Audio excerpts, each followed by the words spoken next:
Hello বন্ধুরা, আজকে কিন্তু পৌষ সংক্রান্তি তোমরা সবাই জানো। তো সেই জন্য আমাদের বাড়িতে আজকের পিঠে হচ্ছে। শুধু পিঠে নয়, আরও অনেক কিছু আছে, তার জন্য কিন্তু ব্লগটি দেখতে হবে। তো আজকের আমাদের বাড়িতে গুড় পিঠে আর শুকচুলি পিঠে হচ্ছে। বন্ধুরা, মা এদিকে পিঠে বানানো নিয়ে ব্যস্ত আর আমরা সেদিকে পুজোর জোগাড় যন্ত্র করার জন্য খুবই ব্যস্ত হয়ে আছি। আর এই যে দেখো, আমি যে আলপনাটি দিয়েছি ঠিক এটা কেমন হয়েছে অবশ্যই কিন্তু কমেন্ট বক্সে তোমরা লিখে পাঠাবে, ঠিক আছে। আর এই যে দেখো, আমার হাতে একটি খড়ের বিড়া। তো এটা কিন্তু যে খড়ের বিড়া এটা ভেবো না। তো এটা হচ্ছে যে ওই ধান তোলার সময় যে ষাঁড় বিড়া বলে, ওটা হচ্ছে সেই ষাঁড় বিড়া।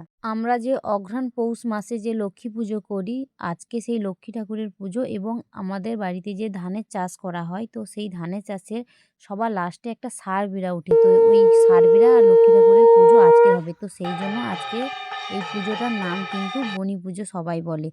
তো তোমাদের দাদাভাই তো পুজো করতে জানে না, তো যতটুকু পারে ও হাতেই পুজো করতে হয়। বন্ধুরা, তোমাদের দাদাভাই পুজো করে দিয়ে যাওয়ার পরে আমার ছোট কাকা শ্বশুর কীভাবে পুজো করছে তোমরা দেখো। ভিডিওটি ভালো লাগলে অবশ্যই লাইক কমেন্ট শেয়ার করে